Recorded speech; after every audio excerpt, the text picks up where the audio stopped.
यह पावन संदेश परम पूजनीय योगीराज स्वामी लीलाशाह जी महाराज जी के स्वामी लीलाशाह दर्शन ग्रंथ में प्रकाशित 27 अप्रैल 1961 को आगरा में हुए सत्संग पर आधारित है। आजादी। आजादी का अर्थ नियंत्रण से बाहर होना नहीं है। हमारा भारत देश 1947 ईस्वी को स्वतंत्र हुआ। इसका अर्थ ये तो नहीं कि हमें खुली छूट मिली है कि जैसा चाहे वैसा करें। सच्ची आज़ादी तो ये है कि हमने अपने मन पर नियंत्रण रखा। ऐसा ना हो कि हम अपने मन के अधीन रहें, जब चाहे जैसा चाहे वैसा बिन सोच विचार के करते रहें। फिर हम में इंसानियत कहाँ से रहेगी? यदि हमारा मन हमारे वश में नहीं है तो फिर हमें मनुष्य कहलवाने का क्या अधिकार है? हम बड़े भाग्यशाली हैं जो पूर्व जन्म के हमने कुछ ऐसे उत्तम कर्म किए हैं कि हमें ये मनुष्य देह मिली है।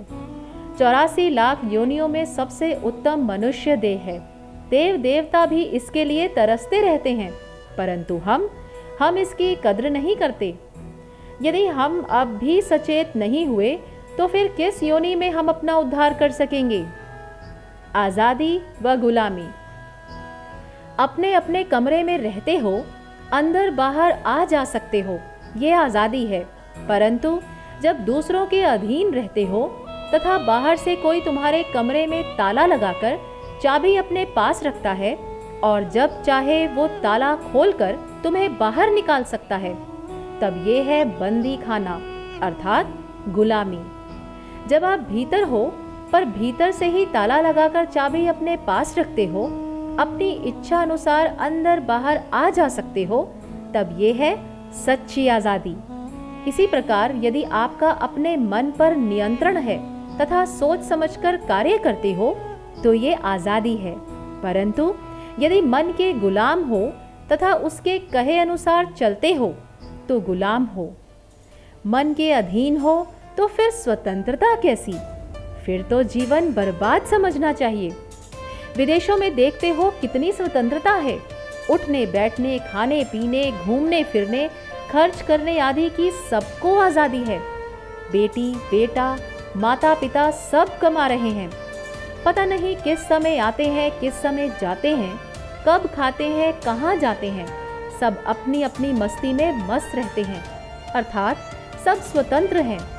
प्रत्येक अपने स्वार्थ के कारण जी रहा है। ऐसी आज़ादी के कारण बहुत बर्बादी हो रही है। लोग चरित्रहीन हो रहे हैं, भिन्न भिन्न बीमारियों से ग्रस्त हो रहे हैं। टीबी, कैंसर, जोड़ों के दर्द, पीठ के दर्द आदि बीमारियां पहले भारत में नहीं थीं। विदेश से ही ये बीमारियां भारत देश को भेंट स्वरूप मिली हैं। सिगरेट, बीड़ी, शराब आजकल तुच्छ चीजें समझी जाती हैं, मगर इन्होंने जो विनाश किए हैं वे किसी से छुपे नहीं हैं। इनके कारण कई देश बर्बाद हो चुके हैं। बिना सोच विचार कार्य करेंगे तो फिर ये आज़ादी हमारे लिए दुखदाई होगी। रजब एक सांस का तीनों लोक नहीं मोल, वृथा क्यों गवाइए ऐसा सांस अमोल। महात्मा रजब कहते हैं कि एक श्वास का महत्व तीनों लोकों से भी बड़ा है। ऐसा अमूल्य श्वास यानी जीवन व्यर्थ क्यों गवा रहे हो? अतः हमें चाहिए कि सदैव मन पर नियंत्रण रखकर संसारी कार्य करते रहें, परंतु संसार के ना बने। आदि फल विचार के सब काम पीछे तुम करो, होई सुख संसार माही ध्यान हरदम यही धरो। धन्यवाद।